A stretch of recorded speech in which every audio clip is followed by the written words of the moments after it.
capitale mondiale du livre, sont élogieux. En un an, la Guinée a reçu plus de 2 millions de livres. 100 000 autres vont bientôt être distribués à 14 universités guinéennes. Sur 25 bibliothèques de proximité prévues dans des quartiers de Conakry, 10 sont déjà réalisées. L'événement Conakry, capitale mondiale du livre, aura également permis la construction et l'équipement de plusieurs maisons de l'écrivain. En une année, faire les fondements du livre en République de Guinée. Le ministère en charge de la culture, des sports et du patrimoine historique a fait la politique nationale de la culture. Le ministère a confié à un cabinet, avec l'aide de la BADEA, l'étude diagnostique du livre en République de Guinée. Et de cette étude, nous avons pu trouver la politique nationale du livre en République de Guinée. De cette politique, nous avons proposé au gouvernement une loi sur le livre. C'était ça, la vision de Conakry, capitale mondiale du livre. Mettre les fondements du livre en République de Guinée. Vous avez inauguré ce matin la Bibliothèque nationale. Merci au président Alpha Condé pour cette bibliothèque. Vous avez inauguré la bibliothèque du professeur Guibri Tamsignan.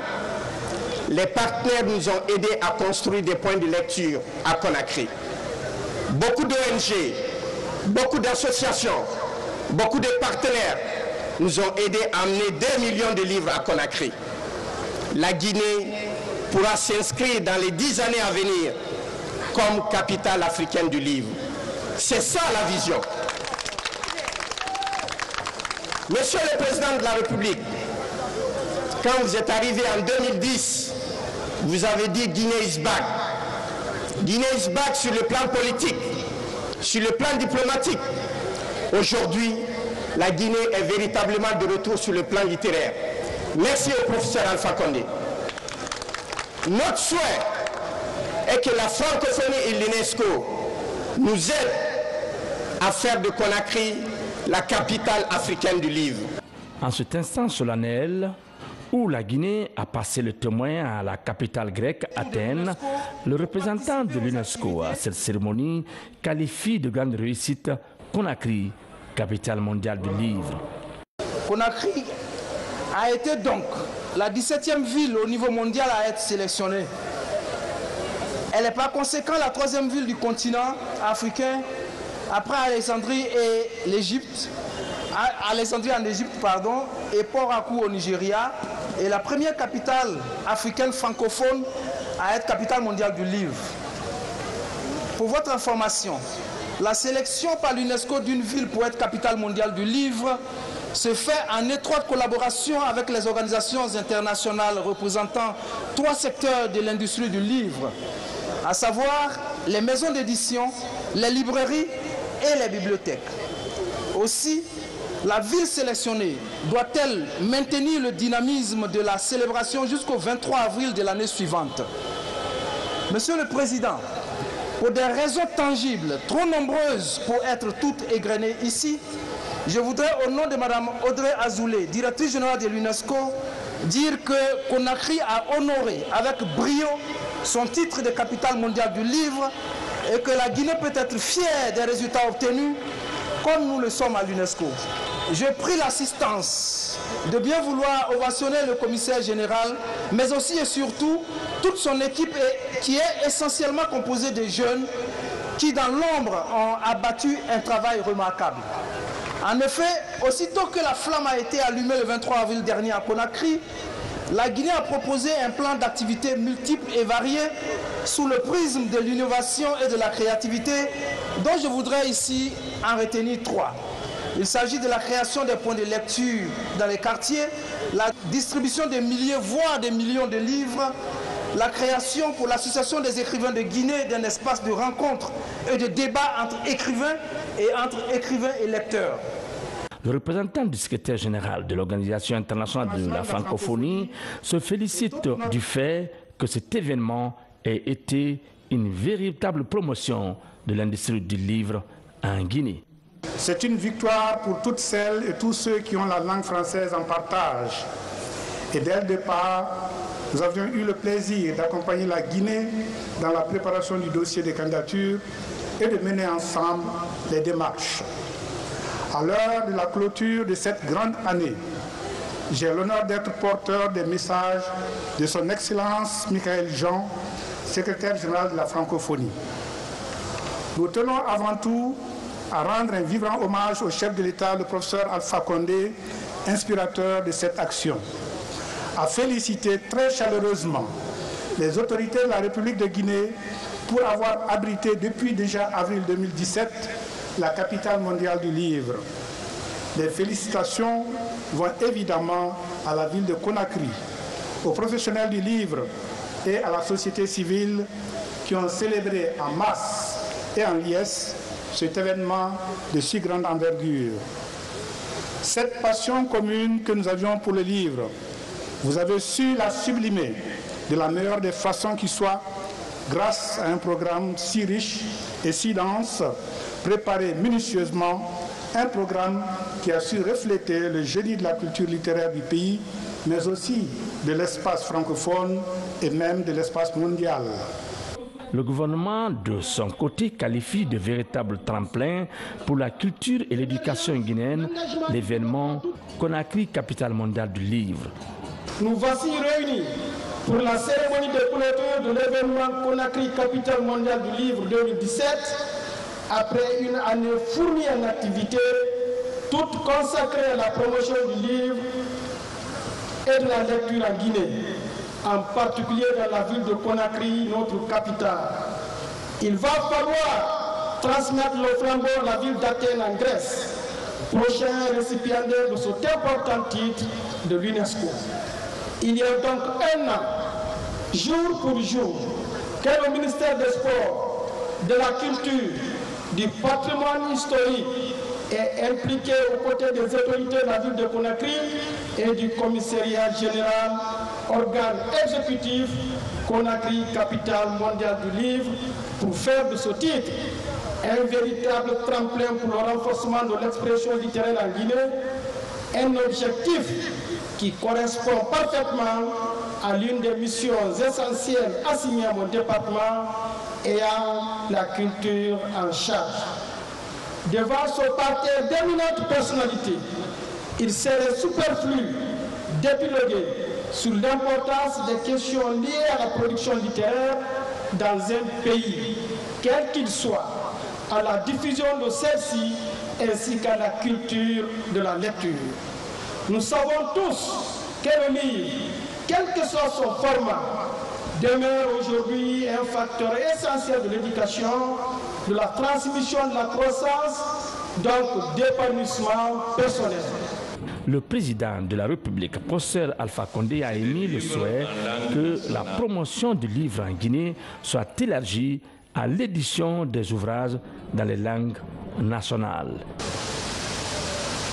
Le succès de l'année mondiale du livre en Guinée n'était pas acquis d'avance.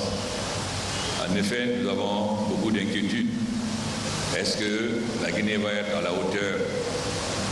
Nous devons donc remercier tous ceux qui ont participé à relever ce défi, qui était un défi extrêmement important pour le peuple de Guinée.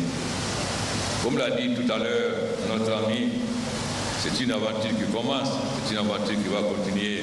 Nous allons faire en sorte qu'à l'instar de Ouagadougou, de Abidjan, de Bamako, de Dakar ou de Brazzaville, que la Guinée soit la capitale africaine du livre. Le gouvernement prend cet engagement. Mais si nous voulons être la capitale africaine du livre, faut-il permettre à tous les Guinéens d'avoir accès à la culture, à la lecture? Pour cela, le commissariat, il a manqué une chose, c'est des livres en langue nationale.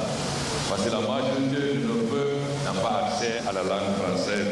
Si nous voulons donc que la lecture se développe, il faut que nous développons les livres en langue nationale, que nous développons l'alphabet, que nous développons en langue nationale. Car nos citoyens maîtrisant très bien leur langue, s'ils ont l'alphabet, il est facile d'avoir accès aux écrits les plus compliqués et à l'accès à la science. ne faut pas seulement que ce soit seulement ceux qui parlent français. Il faut que la majorité de nos paysans, de nos femmes, de nos personnes âgées puissent avoir accès à la lecture. La deuxième chose, c'est de mettre en valeur la culture artistique. Au moment où les pays africains demandent le retour en Afrique des objets d'art qui ont été spoliés, il n'est pas normal que nous fassions une année culturelle à Conakry sans penser à mettre en valeur l'art guinéen, particulièrement l'art baga. Nous savons l'importance de la culture baga au niveau des masques, car pour ceux qui ne savent pas, les masques baga sont aussi célèbres que les masques diffés au Nigeria. Il est donc normal que dans le cadre de cette bataille faisant de Conakry la capitale africaine du livre, elle soit aussi l'occasion de mettre en valeur la culture artistique de la Guinée. Vous avez parlé de Keita Foudiba. Qui ne connaît pas Keita Foudiba en Afrique? Nous savons, à partir des années 48, comment les ballets Koufoutemla ont rayonné, relevés ensuite par les ballets nationaux de Guinée, qui ont émerveillé le monde entier. Si il est bien que nous ayons des chanteurs modernes, il est extrêmement important que la Guinée renoue avec son passé historique. La Première République a permis le grand développement de la culture, de l'art et du sport. Je suis fier aujourd'hui de voir qu'un enfant de ses prédécesseurs, le fils de Kanya, soit aujourd'hui à la tête du ballet national. Nous devons célébrer aussi, il aurait été plus correct d'avoir ici aujourd'hui un portrait de Keita Foudiba, car qui parle de culture et d'art en Guinée ne peut pas ne pas parler de Keita Foudiba. Vous avez un peu manqué à votre obligation, monsieur les organisateurs. Quelle que soit l'histoire de notre pays, les péripéties, on doit honorer les gens qui ont été à la base du succès dans un domaine. J'espère que vous allez réparer cette faute inadmissible en rendant hommage à Keita Foudiba. C'est là extrêmement important. Nous allons faire en sorte que la jeunesse guinéenne, qui a commencé à comprendre qu'il est extrêmement important d'avoir accès à la lecture, à la connaissance, de mettre de plus en plus de moyens à leur disposition. Car je dis souvent que si l'Afrique a raté la première révolution industrielle, pas par notre faute, parce que l'Afrique avait été vidée de ses forces vives, des hommes, des femmes les plus vigoureux, ce qui ne nous a pas permis d'avoir au rendez-vous de la première révolution. Et la colonisation nous a empêché aussi d'être au rendez-vous de la deuxième et troisième révolution. Aujourd'hui, personne ne pardonnera à l'Afrique de ne pas être à l'heure de la quatrième révolution industrielle basée sur l'industrie numérique. C'est là, donc, il est extrêmement important que notre jeunesse maîtrise les nouvelles technologies de l'information et du savoir. Cela va permettre à l'Afrique de faire des pas de géant et de rattraper son retard. Cela ne peut pas se faire si notre jeunesse ne maîtrise pas le savoir. Cela ne peut pas se faire si notre jeunesse ne maîtrise pas les nouvelles technologies.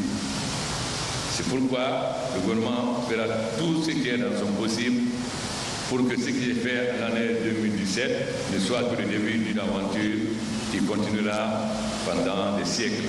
Je prends cette garantie. Et je suis certain que le peuple guinéen va nous accompagner, à condition que nous n'oublions pas la grande majorité qui ne parle pas la langue française, mais qui parle bien le Pula, le Malinké, le Toussou, le Guérzé, le Toma, le Baga, etc. Permettons-leur d'avoir accès à la connaissance à travers les livres dans leur langue nationale. C'est ça la culture. Car permettre à une minorité guinéenne d'avoir accès à la culture n'est pas promouvoir la culture. Promouvoir la culture, c'est permettre à l'ensemble des Guinéens d'avoir accès à la culture.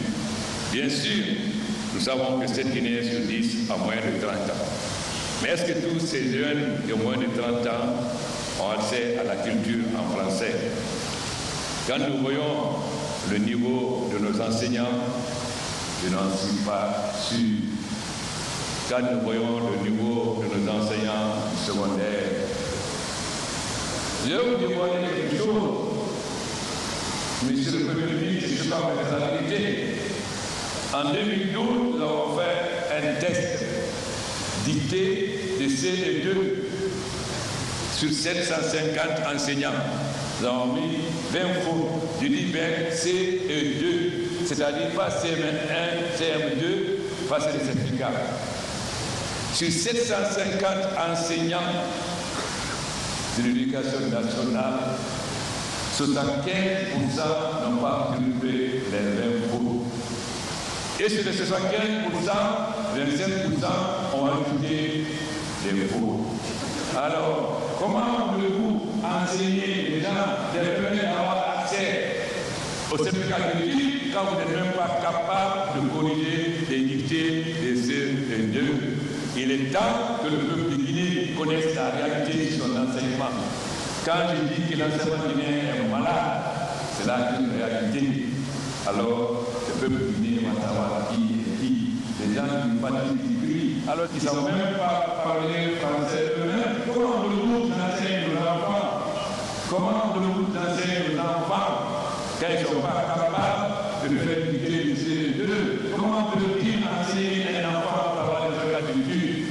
C'est pourquoi nous allons faire des ateliers d'enseignement. Et tout ce qui accès à l'enseignement par les méthodes de groupe d'administration et qui n'ont pas de niveau, nous allons faire des tests pour en faire des enfants et des enseignants capables de leur permettre d'avoir accès à la connaissance.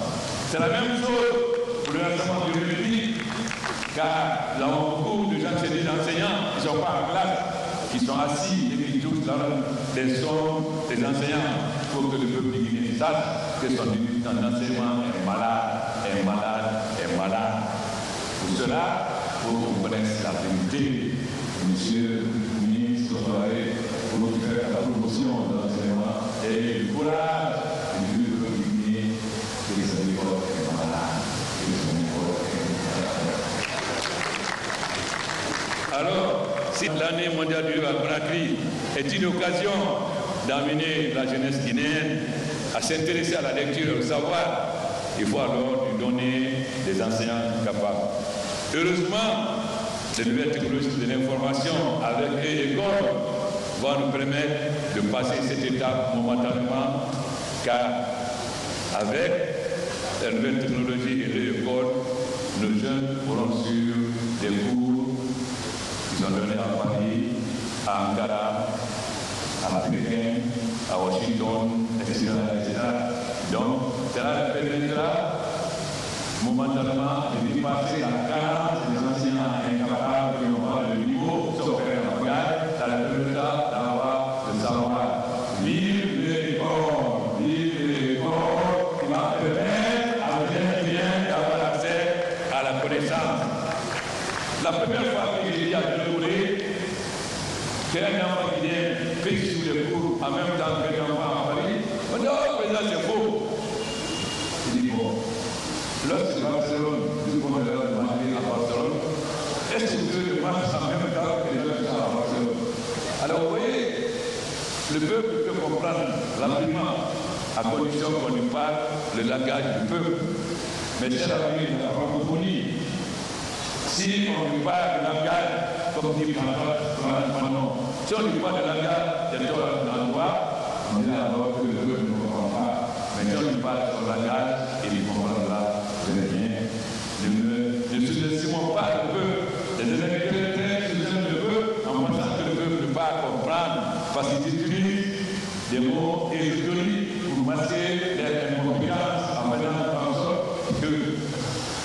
Alors, ici on parle au peuple son langage, on verra que le peuple comprend très très bien.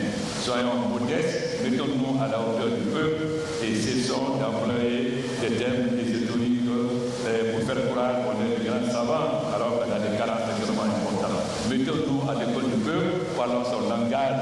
Comme dit quelqu'un, vivre avec, dormir avec, manger avec le peuple, vivre avec, dormir avec et vivre avec. Voilà ce que fait changer le peuple guinéen. Intellectuel guinéen, faire bonne mère d'une part. soyez moins prétentieux, moins sûr de vous, moins méprisant. Vous sortez de ce peuple. Sans ce peuple, vous n'avez pas eu ce diplôme. Alors retournez-leur en vous mettant à leur école, en leur permettant de bénéficier du savoir, particulièrement dans la langue nationale. Voilà le message. Alors, si nous voulons que Conakry continue comme capitale africaine du livre, il faut que cela profite au peuple guinéen, mais aussi aux autres peuples africains. Parce que si nous donnons des livres en Peul, en Malinké, etc., ça va servir les Sénégalais, ça va servir les Maliens, les Ivoiriens, les Burkinabés, parce que nous parlons presque partout les mêmes langues. Faisons en sorte que si nous devons devenir la capitale africaine du livre, que les peuples africains, du moins qui parlent la même langue en Afrique de l'Ouest comme en Afrique centrale, puissent avoir accès à la connaissance grâce à ce que nous allons faire en Guinée, en éditant des syllabaires, en éditant des ouvrages en la langue nationale, afin de permettre à ce que ces gens qui sont dans l'obscurité, parce que l'État ne leur a pas permis d'avoir accès à la connaissance, de sortir de cette obscurité. Parce que quand quelqu'un n'a pas accès au savoir, il est dans l'obscurité. Alors nous continuons à laisser nos paysans dans l'obscurité, ou bien leur donner les moyens d'être aussi performants que vous, c'est-à-dire en étant capable de lire n'importe quel livre scientifique, mathématique, etc. Voilà le grand défi que nous devons relever. Mais je vous félicite, car ce n'était pas gagné d'avance. Ce n'était pas gagné d'avance. Et vous êtes mobilisés, vous allez faire en sorte que cette année soit une victoire pour la Guinée. Nous ne remercierons jamais assez nos amis de la francophonie, de l'UNESCO et de nos partenaires techniques qui nous ont accompagnés. Mais l'effort principal doit être fait par nous, par le peuple du Guinée. Alors, permettons au peuple du Guinée de s'intéresser à la lecture. La seule façon, c'est qu'ils aient des livres en langue nationale. Cela suppose qu'on forme aussi des enseignants en langue nationale, parce que pour enseigner, il faut des enseignants. Commençons donc à enseigner, à former des gens en langue nationale. Cela va permettre à nos peuples de sortir de l'obscurité. Je félicite tous les organisateurs et je félicite le peuple guinéen et aussi tous les sportifs. La Guinée doit l'unir aussi avec son passé sportif qui ne se rappelle pas de Afia ou du Sili national qui a apporté la gloire à la Guinée, qui ne se rappelle pas des valeurs africains. C'est très émouvant quand nous voyons ces dames qui ont aujourd'hui un certain âge défiler alors qu'elles représentaient la Guinée dans les années 60. On ne leur a pas rendu assez hommage. Nous devons leur rendre hommage, ainsi qu'à Bembe Azar, à Boubacar Demba, à Kanya et autres. Le rôle du ministère de la Culture aussi est de rendre hommage à ses prédécesseurs qui ont fait la gloire du sport et de la culture guinéenne, à commencer par Keita Oudéba. J'espère que le ministre va saluer cette heure en faisant en sorte de montrer au monde entier que la Guinée a été pendant un moment la fierté de l'Afrique dans le domaine de la culture et du sport. Ce 22 avril, jour de clôture de l'événement Conakry, capitale mondiale du livre, va désormais s'inscrire en lettres d'or dans les annales de l'histoire contemporaine de la Guinée. Un événement célébré avec faste à l'esplanade du Palais du Peuple de Conakry. Une esplanade du Palais du Peuple bien colorée. Défilé des troupes artistiques et culturelles, les ballets en particulier, et défilé des équipes sportives guinéennes. Une partie bouclée par l'équipe des 72 heures du livre du commissariat général de Conakry, capitale mondiale du livre. Les ballets africains de Guinée ont eu le dernier mot par une brillante démonstration des pas de danse dont eux seuls en ont les secrets. C'est après que l'hymne dédié à l'événement Conakry, capitale mondiale du livre, a été joué pour ce public très sélect invité à y prendre part. En dernier acte, le président Alpha Condé s'est donné le temps de faire le tour de la grande exposition organisée à l'occasion de cette cérémonie de clôture.